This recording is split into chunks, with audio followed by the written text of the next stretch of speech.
Pope Francis को criticise का सामना करना पड़ रहा है। उनका इंटरव्यू सामने आया था कल के दिन, जिसमें उन्होंने यूक्रेन से आग्रह किया था कि यूक्रेन को हिम्मत दिखानी चाहिए और वाइट फ्लैग को शो करना चाहिए। वाइट फ्लैग को शो करना चाहिए, साथ में लड़ाई को ख़त्म करने के लिए निगोशिएशन में आना पड़ेगा यूक्रेन को। ये उन्होंने कुछ बयान दिया था। तो पोप फ्रांसिस का जो बयान है इसको क्रिटिसाइज़ यूक्रेन की तरफ से हो रहा है, और साथ में जो वेस्टर्न देशों के कई नेता भी पोप फ्रांसिस के बयान को क्रिटिसाइज़ कर रहे हैं। और क्रिटिसाइज़ करने की एक तो वजह ये है कि वो लंबे समय से पोप फ्रांसिस जो रसिया की क्राइम है यूक्रेन के ऊपर, उसमें वो चुप्पी साधे हुए। साथ में वो जिम्मेदारी यूक्रेन के ऊपर डाली कि यूक्रेन को जो शांति वार्ता की शुरुआत करनी चाहिए। यूक्रेन के जो मिनिस्टर ऑफ फॉरेन अफेयर है दिमित्रो कुलेबा, उन्होंने एक्स में पोस्ट करके कहा है कि हमारा जो फ्लैग है उसका रंग है येलो और ब्लू। इसी फ्लैग के लिए हम जीते और मरने की नौबत आएंगे तो मरेंगे भी, लेकिन इसके अलावा हम कोई दूसरा फ्लैग नहीं उठाएंगे। तो पोप फ्रांसिस की बात की जाए तो लड़ाई जब से शुरू हुई है तब से उन्होंने लड़ाई ख़त्म करने के बार बार उन्होंने दोनों पक्षों से आग्रह किया है। उसमें रसिया भी शामिल है और यूक्रेन भी है शामिल। लेकिन ये भी देखने को मिला है कि रसिया के जो क्राइम जब किए थे रसिया ने शुरुआती चरण में लड़ाई के दौरान, तब पोप फ्रांसिस कंडमनेशन नहीं कर रहे थे रसिया की, और उस समय भी उनको काफ़ी क्रिटिसिज्म का सामना करना पड़ा था। तो इस समय जो पोप फ्रांसिस की कोशिश एक तो उनकी ये है कि यहाँ पर पीस कराई जाए, जो कि बहुत ज़रूरी है इस समय। और दूसरी उनकी कोशिश ये है कि वो यहाँ पर एक न्यूट्रलिटी की भूमिका में अपने आप को दिखाना चाह रहे हैं। तो उसी को देखते हुए उन्होंने ये बयान दिया था। हालांकि पोप फ्रांसिस के ऑफिस से क्लेरिफिकेशन आया और उन्होंने कहा है कि जो वाइट फ्लैग की बात इंटरव्यू में आई है वो हमने नहीं कही थी, और वो इंटरव्यू जो ले रहा था व्यक्ति उसने वाइट फ्लैग का क्वेश्चन पूछा था, तो उसी के ऊपर पोप ने बयान दिया था। तो यानी कि वाइट फ्लैग का जो शब्द है ये हमारी तरफ से शुरुआत में नहीं आया था, बल्कि जो क्वेश्चन पूछने वाला था उसने यूज़ किया था। तो तब जाके इस वाइट फ्लैग के बारे में पोप ने इसका जवाब दिया। तो जहाँ तक बात है कि अब ये लड़ाई ख़त्म करने की कोशिश एक और तुर्की के द्वारा भी की जा रही है। तो तुर्की में अभी जेलेंस्की पहुँचे हुए थे कुछ दिन पहले, और उन्होंने तुर्की के राष्ट्रपति एर्दोगान के साथ बातचीत की थी। आज के दिन खबर ये आई है कि तुर्की के जो फॉरेन मिनिस्टर है वो वाशिंगटन पहुँचे हुए, और उन्होंने अमेरिका के विदेश मंत्री एंथोनी ब्लिंकन के साथ बातचीत किया, और उसमें भी उन्होंने लड़ाई ख़त्म करने के ऊपर जोर दिया है। और साथ में उन्होंने ये कहा है कि दोनों पक्ष जो इस लड़ाई में है, यूक्रेन और रसिया, वो अभी सीरियस नहीं है लड़ाई ख़त्म को कराने के लिए। तो कोशिशें कई देश कर रहे इस समय। रसिया का जो सबसे एक सहयोगी देश है चाइना, उसकी तरफ से भी कोशिशें लगातार चल रही है। चाइना की जो स्पेशल इन्वाई है वो अभी यूरोप की यात्रा में जा रखे हैं, और वो अभी यूक्रेन भी पहुंचे थे। तो चाइना की भी कोशिश है कि लड़ाई को जल्द से जल्द ख़त्म किया जाए। ब्रिटेन के फॉरेन मिनिस्टर डेविड कैमरन, इन्होंने जर्मन डेली न्यूज़पेपर को इंटरव्यू दिया, जिसमें इन्होंने कहा है कि वो अपोज करते हैं वेस्टर्न ट्रूप्स को यूक्रेन में भेजने का, और चाहे वो ट्रेनिंग मिशन के लिए क्यों ना हो। उन्होंने आगे कहा है कि जो ट्रेनिंग मिशन है इनको एब्रोड में किया जाना चाहिए, यानी कि यूक्रेन के जो सिपाही हैं उनको यूरोप में ट्रेनिंग देनी चाहिए, जैसे पोलैंड में दे दी जाए या इंग्लैंड में दे दी जाए या फ्रांस में दे दी जाए।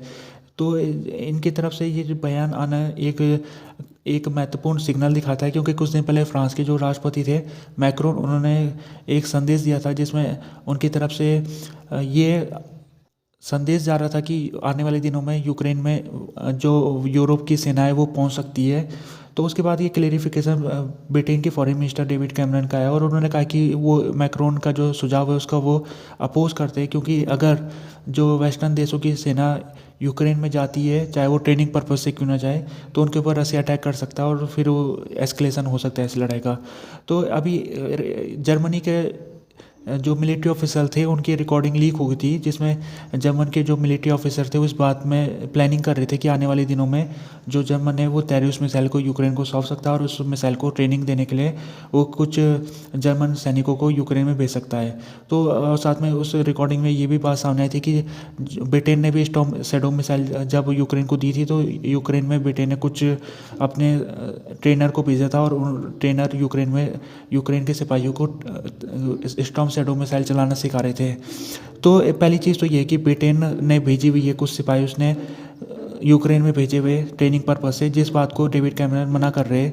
तो ये बात तो लगभग रिकॉर्डिंग लीक होने के बाद ही सामने आ गई थी कि ब्रिटेन ने कुछ सैनिकों को भेजा हुआ था। ब्रिटेन ने अपनी मिलिट्री इंटेलिजेंस अपडेट पब्लिश किया है, जिसमें उसने कहा है कि यूक्रेन ने जो उसका बैटल फील्ड है जहाँ पर डिफेंसिव पोजीशन है उसको उसने कंस्ट्रक्शन करना वहाँ पर शुरू कर दिया है। तो ये जो कंस्ट्रक्शन हो रहा है ये डिफेंसिव कंस्ट्रक्शन हो रहा है, जिसके तहत यूक्रेन इस बात को सुनिश्चित करना चाह रहा है कि उसकी बॉर्डर के अंदर रसिया ना आ पाए। तो इसके लिए यूक्रेन ने बॉर्डर के इलाकों में उसने एंटी टैंक ड्रैगन तीत लगाना शुरू कर दिया, उसने खाई बनानी शुरू कर दी है, उसने इन्फेंट्री ट्रेंचेस बनाने लग गए, माइनफील्ड उसने बिछाने शुरू कर दिए है, और इसके अलावा दूसरी डिफेंसिव पोजीशन उसने बनानी शुरू कर दी है। तो इसका मतलब ये है कि आने वाले दिनों में अगर रसिया यूक्रेन के इलाकों में कब्जा करना चाहेगा तो उसको काफ़ी समस्या का सामना करना पड़ सकता है, क्योंकि यहाँ पर यूक्रेन ने माइंस बिछा रखी है और इन माइनों को यहाँ से गुजरना, इनको पार करना बड़ी टेढ़ी खीर सामने होने वाला है। और अगर रसिया कोशिश करेगा इन इलाकों में कब्जा करने की तो उसे काफ़ी नुकसान का सामना करना पड़ सकता है। तो इस तरह से अभी यूक्रेन की जो पोजीशन है वो डिफेंसिव पोस्चर यहाँ पर अपना रहा है, और उसका कहना ये है कि अभी क्योंकि रसिया इस समय अगर वो एडवांस करने की कोशिश करता है तो उसके लिए तैयारी होनी ज़रूरी है, तो इसीलिए वो ये सब काम कर रहा है। ब्रिटेन की तरफ से आज के दिन जो लंदन है वहाँ पर जो लंदन के मेयर है उन्होंने दिसंबर के महीने में एक अनाउंसमेंट की थी, जिसमें उन्होंने कहा था कि जो लंदन की जो व्हीकल्स है जिनका पॉल्यूशन पार हो चुका है, जो पॉल्यूशन पैरामीटर को उल्लंघन कर चुकी है, उनको आने वाले समय में यूक्रेन को दिया जाएगा इन व्हीकलों को। तो अगले हफ्ते से जो व्हीकल लंदन की होगी जो ULEZ rules ultra low emission zone के नियम के मुताबिक ये अगर ये उल्लंघन करेगी पॉल्यूशन का तो ऐसी व्हीकलों को यूक्रेन में भेज दिया जाएगा। तो जो मालिक हैं इन गाड़ियों के उनके पास ऑप्शन ये या तो वो स्क्रैप कर दे गाड़ियों को या फिर वो यूक्रेन को भेज दे। तो अगर वो यूक्रेन को भेजते हैं तो उनको उनकी गाड़ी का उतना पैसा मिलेगा जो स्क्रैप करके मिलता है। तो कोशिश यहाँ पर ये है कि यूक्रेन की मदद की जाए, क्योंकि जो यूक्रेन का यहाँ पर चाहे वो एम्बुलेंसेस हो या फिर दूसरी गाड़ियाँ हो, यूक्रेन में अटैक होने के बाद लगातार उनकी संख्या कम होती जा रही है।